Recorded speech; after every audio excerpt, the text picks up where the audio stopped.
Welcome to MedMen. That's Andy. And that is Pim. What are we talking about today, Pim? We are talking about what people get wrong with the economic buyer.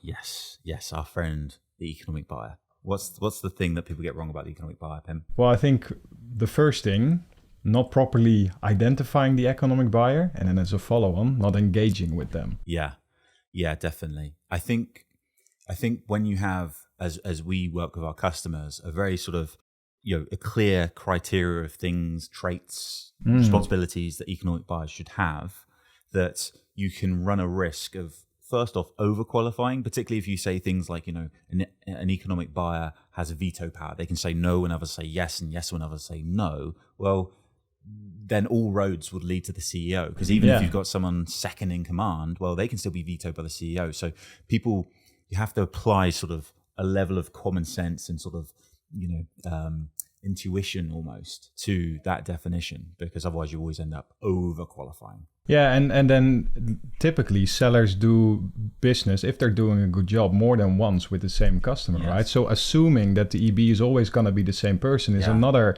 one that I think is quite close to what you were saying there. Yeah, because it can change all the time. So you could do a deal from 1 month to another month, and a number of things can change, right? You could...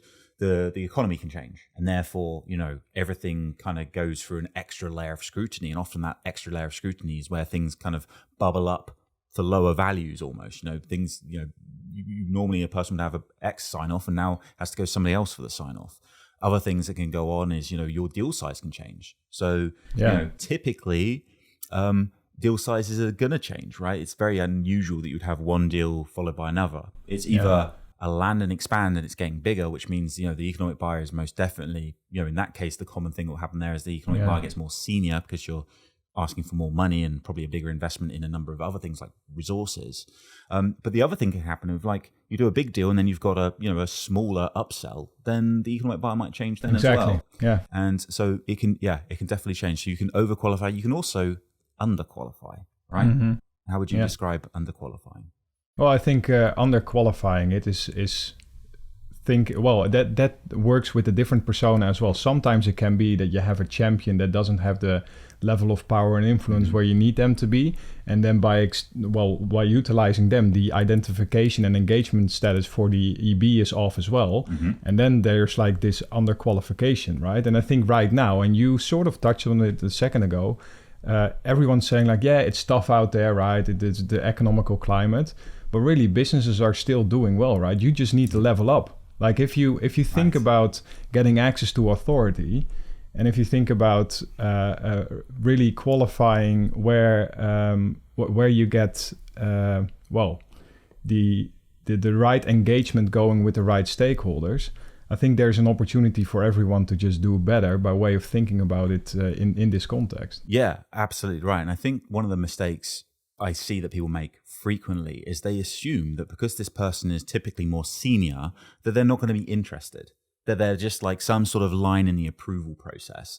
And therefore, we just need to sort of spend as little of that, they're very senior and therefore we don't want to bother them. Yeah, and they only care about pricing. Yeah. And actually that's a massive red flag for your selling.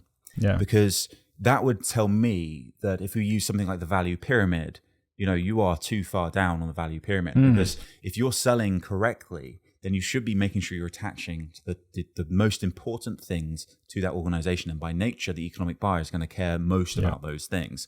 So the idea of them not being interested, something's gone wrong there massively. Yeah. And again, like the identification status, if there's like this pricing thing and you're seeing that, then you're probably have your eyes on someone who isn't the economic buyer, right? That doesn't fit the profile. Yeah. And you said something brilliant I want to pick up on, is you said that they only care about price. And because we talked about how they care about, the actual solution itself, but also it's not just your point, not just caring about price. It's they obviously care about price. They really care more about the economics of it. And therefore what's included in the economics is not just the price, it's the cost to the business. So it's like, what's the opportunity cost here? How much investment of not just money, but resource do we have to put into this? And that's not just like a binary, you know, is that a good amount or a bad amount thing?